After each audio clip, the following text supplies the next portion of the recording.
بلکہ آج یوم سیاہ پاکستان میں منایا جا رہا ہے. اس وقت کراچی پریس کلب کے باہر میں موجود ہوں. پوری دنیا کے اندر کشمیر سے ظاہر یکجہتی کے لیے جو عوام باہر نکلی ہے وہ سیاہ پٹیاں اوپر باندھی ہوئی اس میں دیکھا جائے تو بھارت کی پرچم بھی سب لگی کر کے بھارت کا آج جشن آزادی کے موقع پر آج یوم سیاہ پاکستان میں منایا جا رہا ہے. اور کشمیر کے اندر جو برفیت اور بھارت کا جو مقصد ہے اس حوالے سے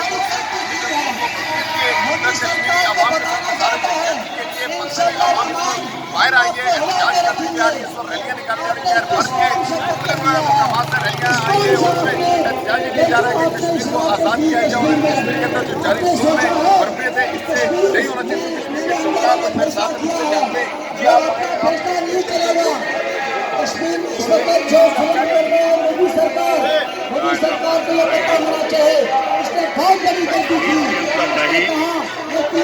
ہمارے گھر کے اندر جو تباہی مچائی ہوئی ہے اب اس کے لیے سرابہ احتجاج ہے.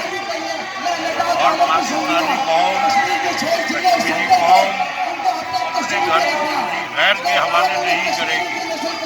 اگر یہ گھسپیٹیے یہ سمجھتے ہیں کہ ہم جو ہے کشمیر کے اوپر قبضہ کر کے کشمیری عوام کو غلام بنا دیں گے تو یہ ایمکو کی جنت میں رہتے ہیں. کشمیری وہ قوم ہے جس نے پوری دنیا میں اپنا کردار سے اپنا نام روشن کیا.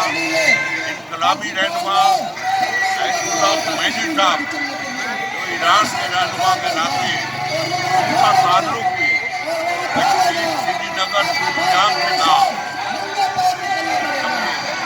اور آج جو ہو رہا ہے ہم پاکستان حکومت سے ڈیمانڈ کرتے ہیں کہ وہ بجائے مذاکرات کے قوم کو لولی پاپ دینے کے امن اقدام اٹھائے.